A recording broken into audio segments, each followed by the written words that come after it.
Ah, hello. Welcome to the show.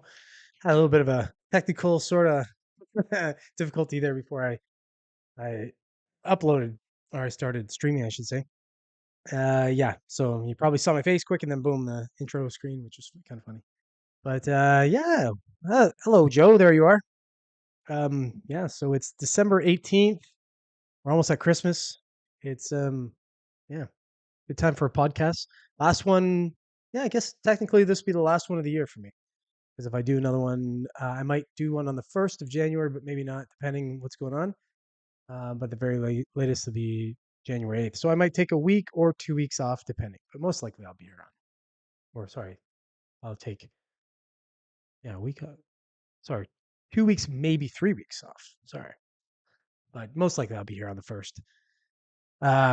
Yeah, you did see me, Joe. Like I said. Um, so yeah, got a few things to talk about today. We're going to talk about the impeachment, the finally impeachment. The show. I guess you could just call it the show. It's not really. It's not what you think it is. It's kind of like you know, when you get a gift in a really big box and you think it's something extravagant, but it's really just a small little gift inside of a giant box or a series of giant boxes. That's kind of what this is about. This is just a big facade. This is probably the beginning of the end of our friend's uh, presidency or you know candidacy for 2024. So I predicted this all along. I've said it. I've said it's not. He's not going to be the guy. So think or gal, whatever. I don't want to sex him. So yeah, we'll talk about that. Also, McDonald's is has a secondary brand that they've launched called Cosmics.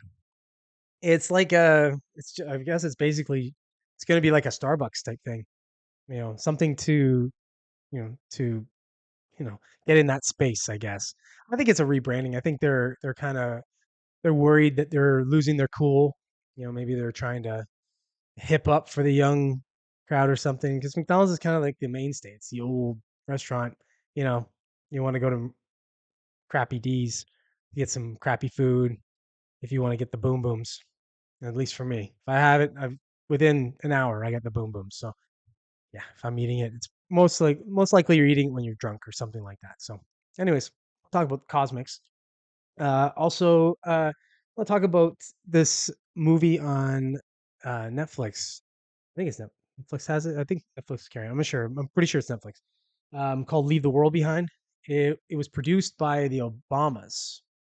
So their production company. So yeah, they have one. Just so you know, they're into everything. So and apparently I watched it and it's not very good, but it's kind of it's weird. It's almost like it's got warnings in there. It's yeah, we'll talk about it. Anyways, I'll leave you guessing for now. Um, Also, David Grush. I don't know if you know who David Grush is, but if you don't know who he is, I'll educate you. Um, he was a former what do you call it? Air Force.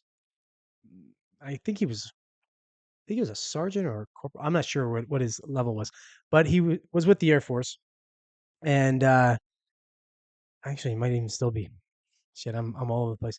But he's a whistleblower about UFOs and UAPs and such. He was on Joe Rogan. He's been making the rounds, and I guess now that he's been whistleblowing, it's it's causing him problems. So we'll talk about the problems and what we think about this whole thing. If this is real, if it's not, I don't know. It just seems like we hear about this kind of stuff all the time, and we're not really hyping it up very much. But yeah, uh, what are you saying there, Joe? I only eat fast food 4 times. You only eat fast food 4 times a year. That's sick. That's awesome. Good job. I eat fast food. I just ate fast food today. Just had some burger fling. I eat fast food more than I should. So I used to not eat it very much, but now I find I'm eating it more. Anyways, yeah. So good for you, Joe. Also, we're going to talk about this is an old story, but I want to talk about it because it kind of came back into the sphere again for me. I saw it and thought, not talked about this, and I kind of want to talk about it. So the UK at one point, this is years back, and they still do it. We're banning advertisements with unrealistic bodies on their subways and stuff. This is in London mostly. Um, how stupid this is, but I want to talk about it. I'm going to read an article about it, and we're just going to discuss what we think. Uh, you know, what the point of it is, or what it's doing, or if it's helping anything. Because I don't think it helps anything. I just think it furthers the depression people have. Um, what are you saying there again, Joe? Yeah. Listen, we're not ready for aliens. I mean, maybe actually, maybe that's what. Maybe we are. Maybe we're ready to be assimilated into a better species or something. So I don't know. Maybe that's what's happening. Maybe we're getting weakened, so we can just be conquered and taken over. Whether we like it or not, they're here. So also, I want to talk about. I've talked about this before on a prior podcast. I talked about the Y files, and I continue to bring this channel up. I love this channel. It's a YouTube channel. If you haven't checked it out yet, do so. It's awesome, awesome, awesome. Can't say enough about it. It really is the production value of this show, or the production level of this show, is better. It's at least on par with any TV show you've ever seen. It's some of the best content on YouTube. It's just awesome. Just great stuff. I happen to love all the topics that are discussed on it, so it's hits my wheelhouse. But if you if you're watching this podcast, you probably like a lot of the stuff that we talk about. I implore you to go and check it out. It's a fantastic channel. It's grown since I've been watching the last couple of months. It started at like 2.79 million subscribers. It's at 3.06 million. So it's growing at a good clip. I've just started finally giving money to it because I'm going to support a channel I like. So yeah, this is my other way of supporting it. I'm going to just continue to preach how good this channel is. Also, the last thing I want to talk about is I I've kind of I've made you know comments about this on other podcasts where I've said that we're kind of heading towards like idiocracy, or if you know the movie Idiocracy, it's a movie back, I think it was in 2006, where just people were just completely stupid. And I don't want to blow it too much, but it's the population is completely dumb, and a guy goes back, or goes, I guess he goes forward in time, and tries to, I don't know, he attempts to save it, or attempts to help, or whatever. But it's a silly movie. Anyways, I kind of want to talk about the movie and how it implies to, or how it relates to what we're going through, and how it seems like our population's getting dumber and dumber. And yeah, we'll talk about that. Without further ado, let's get started. Oh, all right. So Biden's finally being impeached. It's I don't know. It seems like theater to me, but it's finally happening. I've said it was going to happen, and here it is. It's I'm going to read this article by Politico. It's just going to give you a little synopsis of what the GOP is doing, and and then I'm going to add my 2 cents to it as I go. So here we go. So your guide to an impeachment inquiry, breaking down the GOP's pursuit of Biden. The House Republicans are entering a new phase in their political impeachment of President Joe Biden, one that raises plenty of questions about what comes next. The GOP investigation, which centers on business deals of Hunter Biden and other family members, has yet to find any clear link between Joe Biden's actions as president or vice president and his family's financial arrangements. Despite that, every House Republican on Wednesday supported a formal inquiry to try and uncover a smoking gun. The inquiry sent GOP lawmakers home from Washington with high spirits as the president and Democrats torched their efforts as politically motivated sideshow. It is, but they're right. They're obvious. Obviously, it's a sideshow. This whole thing's theater. They're all actors in this theater. But here we go. Regardless of the substance of the impeachment inquiry, the vote to formalize it does give them more legal authority as they seek to enforce their subpoenas and records requests. it also creates a new set of hurdles for them to clear before they decide whether to pursue, excuse me, former articles of impeachment. Here's a guide to the basics and the complications of the impeachment inquiry. Congress has extremely wide latitude in what it chooses to investigate, but the House's vote to formalize an impeachment inquiry strengthens the probe's legal power as the committees issue subpoenas and demand documents. Basically, what it's saying is that they just they start to look. They start to they've found they essentially have documents and such now, but they now that what they're doing is they're going to gather it and they're going to start to ask certain things like certain entities like the FBI and such for different documents that they have from things like the laptop and all these kinds of things. They're gonna compile it, and then it's basically a legal proceeding, right? Like an impeachment is just a legal proceeding, but it's it's theater. It's obviously, since we watched two impeachments on Trump and they were both a joke. The last impeachment before that was Clinton for the sexual whatever Congress with whatever her face was with blue dressy, and now this is the same. This, like I said, I think this is. I've said that before on other podcasts. I think that this is the start of the end for Biden. I think they're looking to replace him as the candidate. They don't want him running. They don't think he can win right now. The polls don't show that he can win, so I don't think they want to chance it. So I've said it before, and I'll even put out a date. I think by March, you're going to see him step down, and a new candidate or two will jump in the fray. I've got my ideas. I think Newsom's one, and I think depending, I think you could see Michelle Obama. I think Michelle Obama would be the next president. I think it's a shoe in if they put her in, if she agrees or whatever. I think she's a shoe in. Gavin Newsom, I don't know. He's a white dude with you know that looks good, speaks good, but he's got a pretty awful track record with the whole vid, right? So that might not be good for them. But Obama, oh my god, like how she never gets voted against. Like she's probably going to win. She'd probably get like 63% of the popular vote or something. She'd just crush it.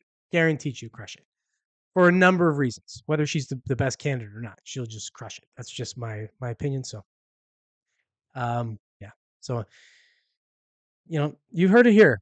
So this impeachment, I think, is show. I think it's just the first stage of, like I said, the beginning of the end for our friend Biden. No more trippy doos after this. He'll just be able to go and finally retire like an old man that he should.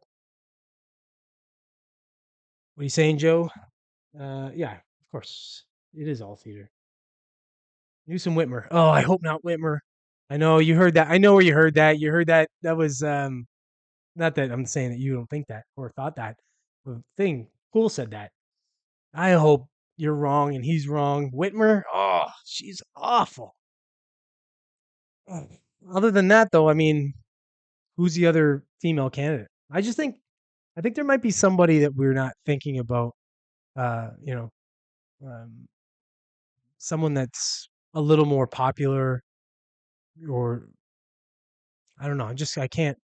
It's got to be a woman. It's got to be a woman, though. I think they've kind of set the tone there, where especially if you're gonna do white dude, you got to do. But I think you got to do black woman, or at the very least visible minority type thing. You can't. I don't think you can have white man, white woman. I don't know, but maybe. I think woman's good enough. I said AOC, but I don't know. Maybe. Yeah. Yeah, it's a possibility, and she does kind of check that box, right? So, um, but I don't know. We'll see. I don't know. I still think Obama. I still think Michelle Obama. I think she sneaks in there. Who knows? Maybe even Oprah. Maybe Oprah just drops her name in there. She checks all the damn boxes too. Um, so I don't know, but who beats Obama if she jumps in? Nobody beats her. It's crazy. Imagine if how hilarious would it be if she ran with with Barack as her vice? They're back in the White House. You know, controlling from the helm as opposed to from the rear of the ship. Or the Rock Obama, yeah, or Oprah. I mean, yeah, yeah. Well, they kind of tried that with the Maui thing. I don't think it worked out very well, but I don't know. Yeah, Oprah's definitely she's in there. She's not she's not out of the running. I think so. All right, let me get on to the next thing here. Technical difficulties. What is going on? All right.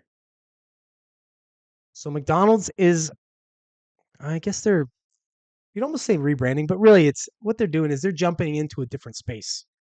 They're kind of, it's funny because they're in the space a little as it is already. They do McCafe and all that kind of stuff, but now they're getting into to another space and they're calling it cosmics.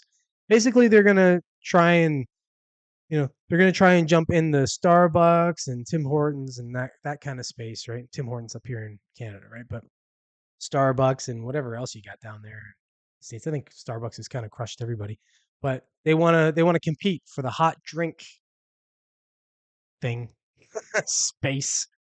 Let me read this article by the BBC here. It says Cosmics customers flock to McDonald's new retro drinks brand. Long queues have formed outside the first branch of new McDonald's concept brand or Cosmics, but will the new retro themed drinks focused brand have staying power? I guess the new one's in Chicago too, which is kind of funny place to start, but I don't know why, but anyways, that's where it is. Fast food companies are dreaming more customers like 21-year-old Cora McKenna. I'm here because of the intrigue, and I think McDonald's empire is something that's pretty impressive, she said. And she first heard about it on TikTok. All right, let me see here. The menu is slightly more up to date. It includes breakfast sandwiches with slight uplifts. One comes with avocado and tomatillo, along with egg and sausage. That sounds gross.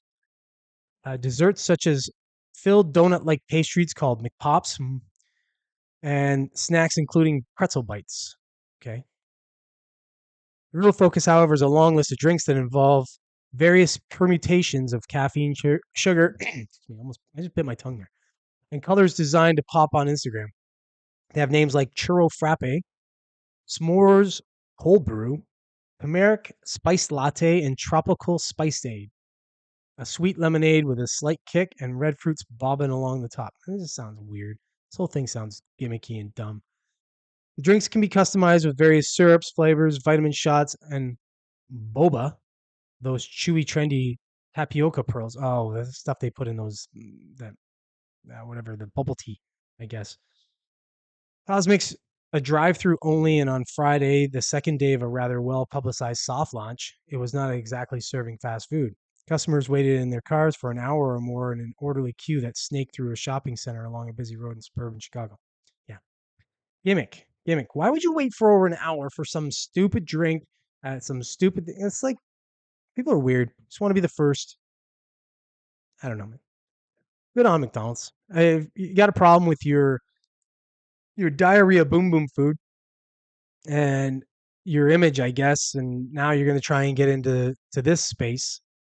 Yeah, they're a giant, so I guess they can just throw a bunch of money at it, and yeah, maybe it'll work, maybe it won't. We've seen some failures from our friends at McDonald's in the past, though, and I worked at McDonald's back in the day, long enough ago when they had pizza. That didn't work so well. We've seen all kinds of stuff, all kinds of weird things. We've seen where they go towards healthy menu choices, and then that blows up, so they just go back to their old hamburgers. And at this point, you just kind of have to realize that the type of food that you offer is late night fast food garbage that you know people are just they're gonna regret eating. They're gonna eat it, they're gonna regret it, and then they're gonna go back later when they forget how much they regret it. Oh, you do have Timmy's there. Yeah, yeah. Well, you're in Michigano, right? So yeah, you would have Timmy's. You're not very far off the border from. But some of the people that watch this show I know are a little bit down south. Some I know a couple people are actually over in one's in South Africa and stuff. Some of the regular watchers. so they wouldn't even know what the heck we're talking about. I guess Starbucks. I don't know if Starbucks is over. Would I guess Starbucks might be over in South Africa? Probably McDonald's for sure, but not. Probably not Tim Hortons. Uh, Big and tasty. Big and tasty. What is that? That's oh, I think I vaguely remember that. I remember there was no, there was one. It was called something. It wasn't the big and tasty. It was called something else. Um, God, I can't remember. It was a weird burger. I remember it being around roughly when I worked there, and it was just it never caught on. Nobody ordered it. We always thought it was a joke. If somebody ordered, we're like, oh wow, somebody ordered whatever the heck it was called. I can't remember. Um, uh, I've opened 6 restaurants. Grand openings are stupid. You've personally opened 6 restaurants? Hmm. You're a restaurant tour? I didn't know that. I guess I don't know what you do, technically. Probably don't even know what I do. I don't know if I want to talk about it on a podcast, but I have another channel. Let's put it that way, and it's about what I do. So I don't I don't advertise. I don't you know commingle the 2 channels, but you know you could probably find me easily enough. Oh, you're a cook. Oh, there you go. All right, cook me up something, buddy. All right, I'm gonna get on to the next thing here. Um, have you seen this movie? Leave the World Behind. If you haven't seen it, spoiler alert, a little bit. I don't know if I'll spoil anything really. It's kind of garbage. It's long and it's got all the stuff you'd expect movies to have now, with a little taste of this little bit of woke garbage over here and this little bit of preachy garbage over here, and it's I don't know. I didn't like it. I watched it and the ending was just dumb. But the Obamas are actually involved in this movie. So I'm going to read this. This will spoil a little bit for you. So this is by the New York Post. I hate the New York Post, but let's read it anyway. Why leave the world behind? Viewers think the Obamas are sending a warning with the movie. So the movie Leave the World Behind is fiction, but many viewers are reading more into it. The Netflix apocalyptic thriller. It is Netflix. I thought it was Netflix. I wasn't sure. It's Netflix. Which came out November 22nd. Stars Julia Roberts, Ethan Hawke, um, Marshala Ali, and Kevin Bacon.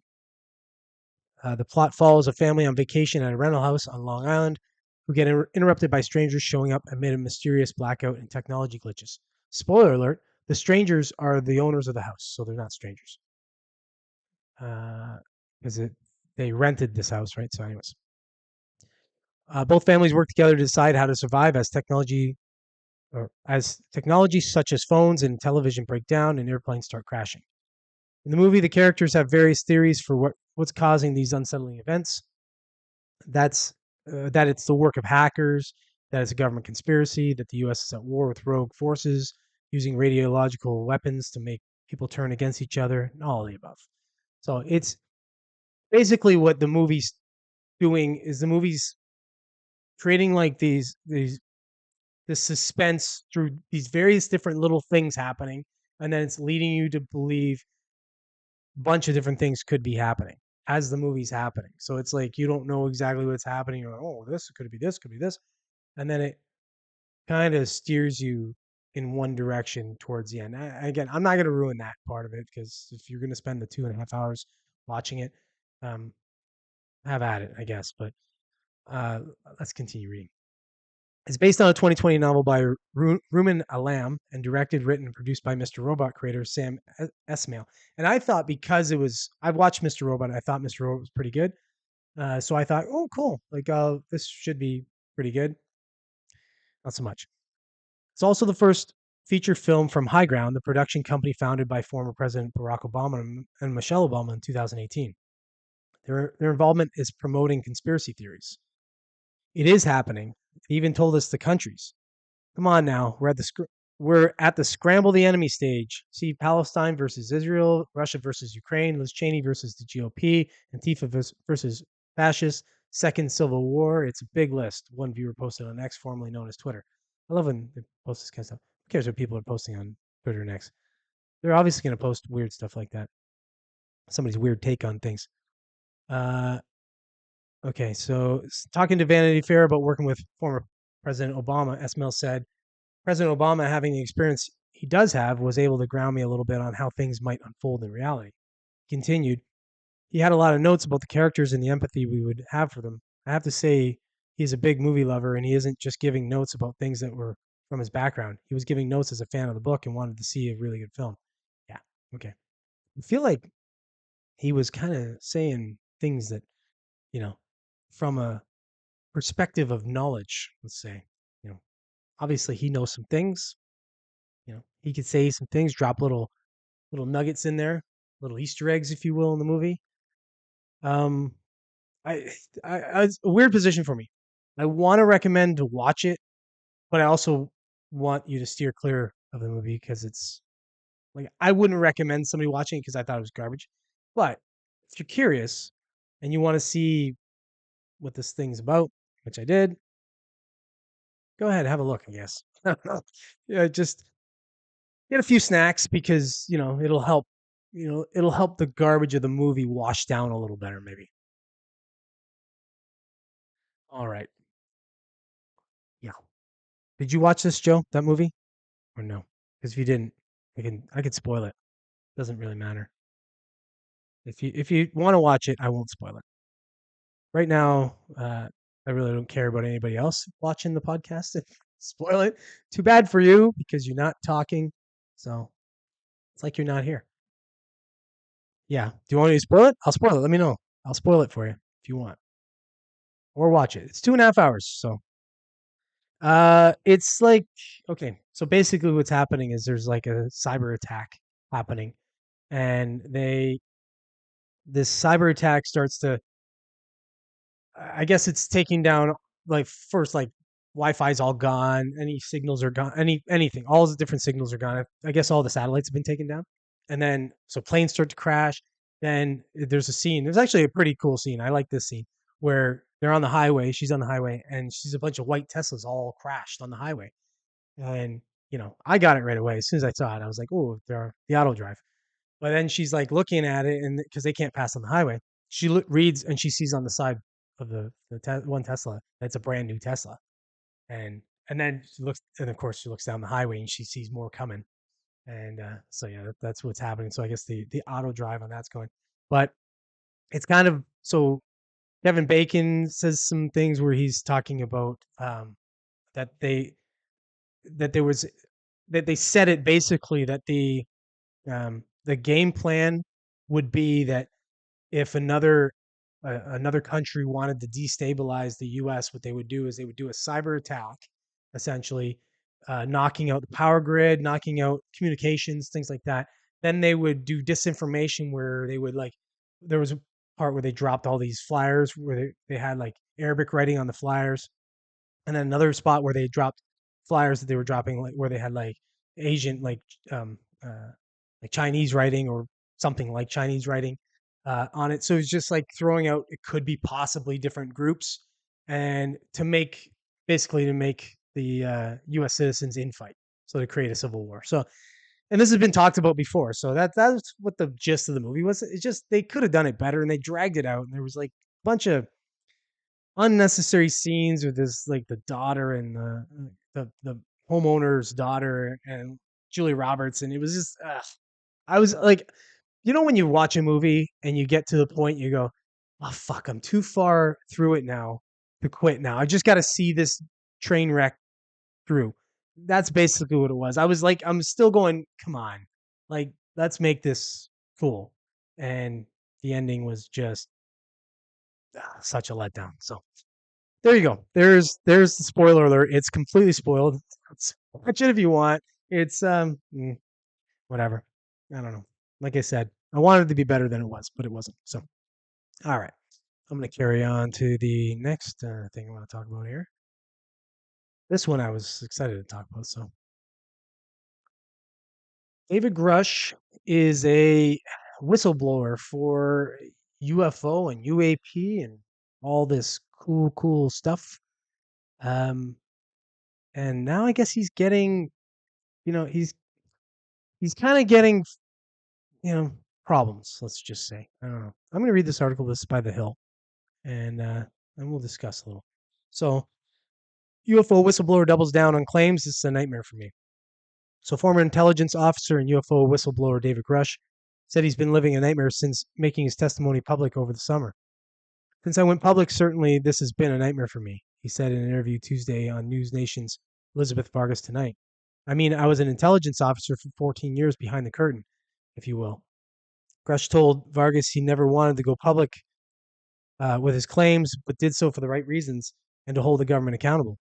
Grush, an Air Force veteran and former member of the National Geospatial Intelligence Agency, claimed that government is holding back information about UFOs and unidentified aerial phenomenon. He also served as a National Reconnaissance Officer representative for the Pentagon's Unified uh, Anomalous Phenomenal Task Force. In a June interview with News Nation, he claimed the U.S. has recovered non-human crafts with non-human species inside. And this guy, so obviously, somebody like this makes these claims. He's very credible. If you've seen him on things, like I saw him on Joe Rogan, he's very credible. He's articulate, intelligent guy, and yeah, I mean, there's always the idea that someone like this is doing this for the immediate attention and clout and that kind of stuff. But I don't get the feeling of that with this guy. I really kind of feel like, he could have done it different if he wanted that.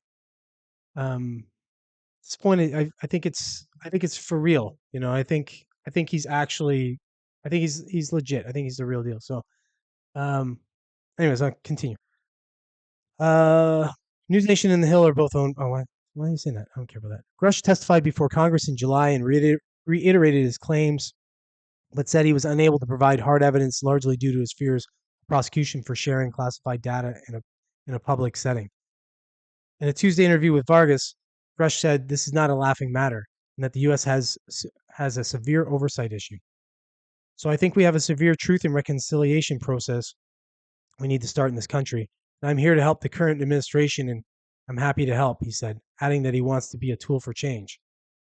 After the July hearing, lawmakers on both sides of the aisle looked to expand their investigative power after they were left with more questions than answers. Republican or Representative Tim Tim Burchett, who's a Republican out of Tennessee, said expanding powers would allow for future subpoenas and to hear the rest of Grush's testimony in a secure environment. Okay. Anyways, yeah. So well, I don't urge you, but you know, I slightly urge you go watch go watch the Joe Rogan podcast with him, and if you really want to hear him, kind of like just get it out, because obviously Joe Rogan asks the best questions.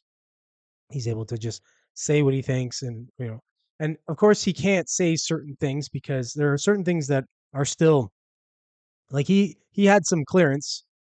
He had some, top secret clearance on different things, but he can't actually say it without fear of being, you know, getting in trouble essentially for it. So certain things have to be brought out in the correct way, obviously through Congress and such. But very credible guy.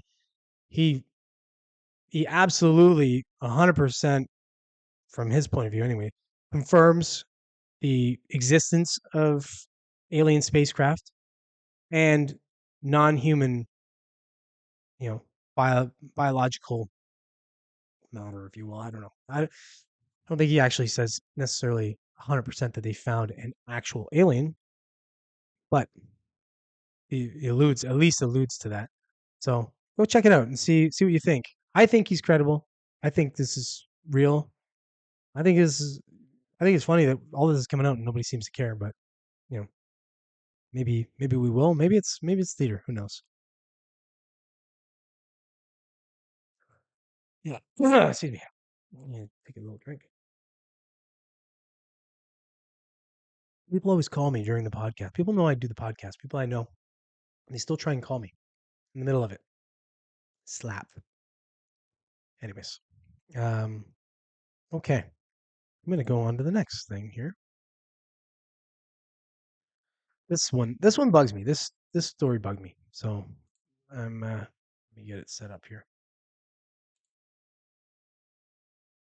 So the UK has, I mean, this is an old story. I'll preface it with that. The UK was banning and still is banning unrealistic body images in advertisements through London. Like, what's an unrealistic body image? I don't understand. It's all if it's a body image that is not doctored by, you know, either AI or, Photoshop or something like that, then it's something that's realistic. It can happen. Somebody can get it. So it's it's stupid to me. What they mean by that is they don't want to show people that are in good health, essentially, because that might make people that aren't in good shape feel bad about themselves, and we don't do that anymore. We don't want to point out people's flaws or that kind of stuff. That's just shaming people. I'm going to read this article by CNN. CNN. So the worst of the worst, but let's see what they have to say. So London bans unrealistic body image from transport system. Uh, London commuters will no longer have to view advertisements that conform to unhealthy or unrealistic body images. Making good on his campaign promise, newly elected mayor Sadiq Khan, this is years back, so he's not so newly elected, said all advertising on the city's transport network that is likely to create body confidence issues, particularly among young people, will be banished. As a father of two teenage girls, I am extremely concerned about this kind of advertising, which can demean people, particularly women, and make them ashamed of their bodies. It's high time it came to an end. Okay. You know what? I grew up in a time where Sports Illustrated used to show this kind of stuff, where you had all kinds of different magazines. I remember Maxim magazine was one. There's, and these are just the tasteful ones. There's lots of distasteful ones that were showing all kinds of stuff. Um, it does. You're supposed to aspire to be or look or act like someone who you revere in some way, right? If somebody has a great body, you want to see that person. You want to. That's the reason why. That's the reason why there's still, you know, whatever you want to call them, influencers, I guess. People that are physically fit or into fitness and such that are influencers and that people will follow. And they have millions of subscribers and such. There's a reason for that. We're supposed to do that kind of thing. We're supposed to want to be better. But apparently in our society now, it's all about don't hurt anybody's feelings. Don't point out what's true. Don't say what is real. Just let's live in fantasy land and tell people everybody that's fat, no problem. You're healthy. You'll be fine. You're not doing them any service because when they die young because of you know complications to their weight or various different issues they're having in life. Maybe getting comfortable in a seat on a plane. uh, You're not helping them. It's just come on. Last year, hundreds of complaints were made to the UK's advertising stand. Hundreds? You had hundreds of complaints? Wow. Let's stop the presses. UK's Advertising Standards Authority over a poster on tube station walls showing a woman in a bikini with the words, "Are you beach body ready?" Yes, it's a beach body thing. So it's a fitness thing. How stupid. More than 70,000 people signed a petition calling for its removal, but the regulator later ruled that the ad was unlikely to cause serious or widespread offense.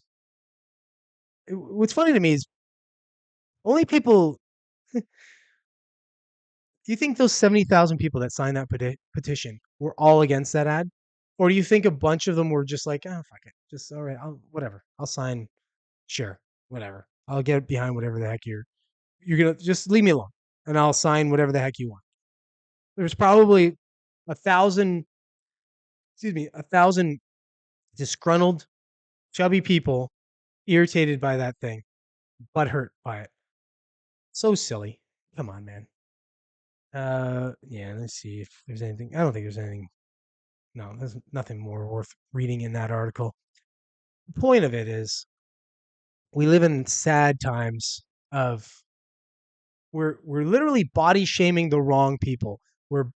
We're telling people that work hard, get in good shape, look good, do all the right stuff, that you can't show that off or you can't, you know, you can't put that on an advertisement or billboarding like that because that might hurt someone's feelings who would rather eat cheeseburgers all day, every day, with a side of milkshake.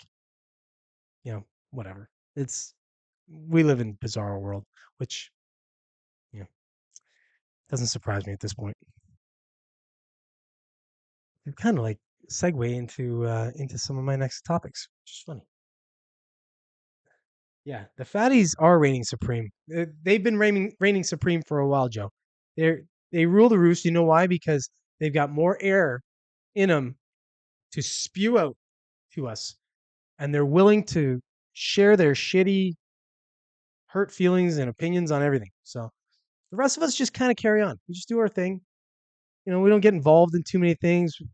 None of it, at least, you know, most people I know aren't progressive or proactive and just jumping on, oh, let me get on this cause, unless it's something that's a good cause. But oh, I'm worried about what an advertiser's putting. Like, how about what we're worried about advertisements for like drug companies and things like that. How about that? Do you believe that someone can be immorally fat? Immorally fat? Uh, you'd have to you'd have to explain what you mean by that. Immorally fat. I think no, I don't know. I think now it's like I just think that people are lazy. I think people are more lazy now because we have more creature comforts, right? We have more. Now you don't even have to go out to get food now. You just order Uber Eats or or DoorDash or whatever, right? You just get things brought to you. You don't have to go to the store anymore to buy anything. You just go on Amazon, just buy everything you can do like this, right? It's getting us more and more sedative than active, and I think it's people's way of justifying it. It's hard to say, well, I'm lazy. It's easier to just say that, you know, you you being in shape and being, you know, active and all that and healthy, that you're the problem, and the person who isn't all that isn't the problem. So uh, they get they get people booted off planes because of their size or lifestyle. Yeah, exactly. No, and that's the problem. It's the when you put two things together, um, you put this self-absorbed narcissistic society of people that are constantly being coddled, and they're they're being protected. You mix that with something like that, with being overweight, and that then you get this sense of entitlement. Now I'm going to get on a plane and I'm the problem. Really, I'm the problem because I'm the fat guy. I'm getting on the plane and the problem is the seats are too small and I need two now for the price of one. I shouldn't have to pay for two seats even though I take up two seats. It's very very weird. Yeah. Yeah, yeah. See. Yeah, can you imagine that? See, you make a great point. Can you imagine that? Imagine you're on a plane and you see that happen. You see a mother and her child get ousted from the plane because some fat ass comes on the plane and needs the second seat. And I'll say he because it's easier to make fun of men. You get in less trouble. What do you even do? Like I don't even know what I would do. Like I would be there. I'd be so irritated. I'd be so pissed off that happened that I don't know if I could be quiet about it. I think I'd probably end up getting kicked off the plane too, because I would probably say something, or I would mock the guy, or I would stick up for the woman. I don't know. Luckily, I've never been put in that situation because, I don't want to get kicked off a plane. Because, if you're on a plane, you generally don't necessarily want to be on the plane, but you have to be on the plane because you want to be at the place where the plane's going. So, yeah, you just got to shut up, I guess. But I don't know if I could. So I get what you mean. That is a moral fact. All right, let me get on to the next thing here. Talk about my favorite show ever, The Y Files. I'll say it again. This is my favorite show. This is probably my favorite show of all time. On Definitely on YouTube. My favorite show on YouTube of all time. It probably is my favorite show of all time. I don't know, like in its genre, like because there's other shows that I like that are that they're not the same type of show, but If you haven't seen this show yet, if you haven't caught it, you need to go and check this channel out. The content on this, I mean, the content, it may not necessarily be your type of content, but probably is if you're watching this. Most likely you'd like it. But the production value of the content is just top notch. It's such a top notch show. He puts out an episode once a week on Thursdays, and I wait for this. Like I literally just I'm like chomping at the bits to get this thing. Like I'm actually irritated half the time because I'm busy on a Thursday night and I can't watch it right away. So I'm like trying to make time to watch it. And this is how I think our friends here, the Wild Files, they've basically broken the algorithm. They because you know the content that they talk about is not exactly because sometimes if well, a lot of times falls in the sphere of conspiracy theories. I mean, and it's not the type of content that would necessarily be pushed by the algorithm. So I can imagine that this would have been an uphill climb for this channel, which the reason why I'm so glad to see it is just getting so much traction. I mean, when I first started watching this channel a couple months back, it was at 2.79 million subscribers. It's at 3.06 now. So growing fantastically. Content I've been binge watching, so I'm back to like now I'm like back in 2 years ago or something like that. I'm not quite through it all yet, luckily, because once I get through it all, I'm going to be kind of upset. I'll probably have to just double watch some of them. But you can see it was great back then, even, and how much better the production value has gotten on the show. Can't say enough about this show. What a great show! The host AJ, he's awesome. He's funny. He's got a he got a little sidekick, Hecklefish, which obviously is him. It's his voice, his thoughts. Fantastic. Great show. Um, can't say enough about it.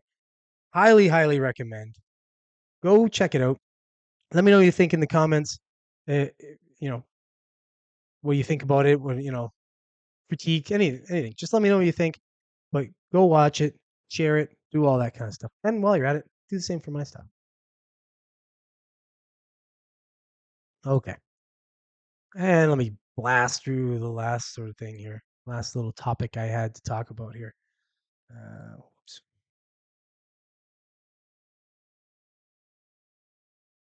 This I've wanted to talk about this. I've kind of talked about this before, so I just figured I'd put this at the end because I need a little bit of I need a little content for my week or two off or whatever I'm gonna take. I guess my 2 weeks off. So I need to have no, yeah. No, but anyways, I'll need a little bit of content. So I figured I'd do this for. We live in an idiocracy. If you know anything about Idiocracy, it was a movie back in 2006 that um, it was basically, I don't want to blow anything out, a future where humanity just got dumber. And I mean, by dumber, yes, dumb. Like, like you can't even imagine how dumb. So obviously, we're not there yet, but it feels like we're heading that way. Some of the correlations to this movie to what is sort of happening. It's like small correlations, but it's almost like they're hyperbolic in the movie, but realistically, you can kind of see that they could get there. And let's be real, with social media now, and just people plugged into their iPhones and their face just attached to that. We're not really critically thinking much anymore. We're kind of being told what the thought to think.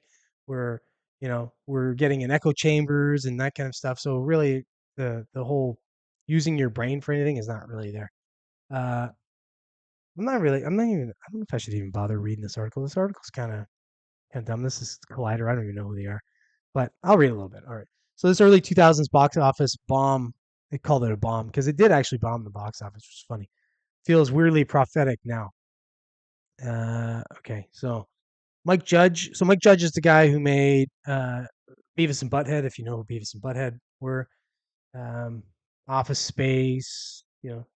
Funny guy, but weird funny. Like Beavis and Butthead was kind of a weird little comic or a little uh, animated thing. I'd miss as far as funny, but so Mike Judge is an astute social critic who has shown his ability to introduce or induce audience laughter while still making a larger point about his worldview. While Office Space is one of the funniest films ever made, I agree it's funny. It's not the funniest movie ever made. It's also a hilarious satire of the dehumanizing nature of corporate management and the issues within the American work culture. Similarity, King of the Hill. Oh, I forgot. King of the Hill is him as well. Is a more insightful comedy series about what middle America actually looks like than most dramatic projects about the same subject. While his high concept science fiction film Idiocracy was considered to be nothing but a standard R-rated comedy upon its initial theatrical release in 2006, the film has been reclaimed as a prophetic, almost terrifying examination of an anti-intellectualism, capitalism, consumerism, and political campaigning. Idiocracy plays a lot differently in the wake of the President Trump administration, the growing threat of global warming and the COVID-19 crisis. So they're trying to say there was Terry Crews plays president um, in this movie, and they're kind of trying to to correlate him with Trump. It's dumb. That's dumb. I've heard that before. It's the idea that he was a, you know, like an entertainer or that kind of thing, and Trump was kind of there. That's where they're just correlating that from. So I don't agree with that. So it says Idiocracy follows United States Army Libertarian Joe Bowers, Luke Wilson, a man that most would simply describe as average. Bowers doesn't just represent the typical American worker. He's been scientifically determined by the military to literally be the most average person in the world. Due to this examination, Joe is dispatched on a high priority hibernation experiment, which he is frozen intact to examine what the future might look like. Unfortunately, the world has only gotten less intelligent in the wake of Joe's departure, and the experiment is ultimately forgotten about by a world that has abandoned scientific reason and logic. Joe wakes up 500 years after his lifetime to find a strange dystopia where society has severely declined and he is literally the smartest man in the world. It's a creative comedic premise from Judge, but the world he imagines 2505 to be is one that is the world is rapidly approaching, which I agree. Like I said, it's just I don't want to say anything about the movie. It's funny, so you should go watch it. But it's kind of a sad it's kind of a sad glimpse on where we're going. Realistically, at this point now, if you spend any time online or you read comments um on videos and things like that, like obviously I do, I have to. Um you'll see how dumb people are for the most part. I think the average IQ is 85 or was 85 in North America anyway. I'm sure it's lower now, and I think it's getting lower. And as I've said, I think it's due to iPhones and echo chambers and you know media just telling us what to think. And now that we're trying to expand our mind and think outside of the narratives we're being told, we're basically called conspiracy theorists, and you know it's it's a weird place we're living in right now, and I'm old enough to have been without the internet or or pre-internet, pre-social media, all that kind of stuff. So I see the difference between the two, and I don't think we're very far off this movie. Watch the movie. Let me know what you think in the comments. Do you think we're on our way there? Do we think we're fast tracked? I mean, this is 500 years in the future, but I don't think it's going to take that long to get to where this movie says we're at. Yeah, I really do like it. It was funny because I didn't actually watch Idiocracy until I think 2 years ago or something like that, and it was just I don't know how I missed it, but I missed it. Awesome. I love the toilet seat. It was just sitting and shitting. It's so good. The movie's just great. It's but like I say, it's sad because I think that's where we're kind of heading. I think people are just dumb. Like you see it, I see it all the time on the highways I drive. More and more accidents, more and more people doing stupid shit I've never seen people doing before. Half the time you look down, like I drive a bigger truck, so I look down and I see somebody's on their phone while they're driving. That's where I think the problem is. I think it's we're less critical thinking, more just being told what to think, just watching stuff our attention span's gone to nothing. We can't even watch videos more than like I think the average video now it's going down further down. Although there are podcasts and people are watching podcasts, but when you say the average, you mean the most people. Whereas I don't think the average necessarily, you know, like I don't fall in the average. Obviously, I'll watch a podcast. I'll spend 2 hours watching a podcast or 3 hours watching a podcast, no problem. But most people can't do that anymore. They just have to watch these short videos and such, and attention span's low. I think we're there. I think we're on our way to idiocracy. So, all right, yeah, that's it, man. That's it for me. I'm gonna call it at the 56-minute mark. You, Joe, have got to get to your show with Tim Pool, which starts in what 3 minutes. So I ended in good time for you. I got to get out with some buddies. I'm gonna go have some drinks and some wings and have a little pre-Christmas, shindig with the boys.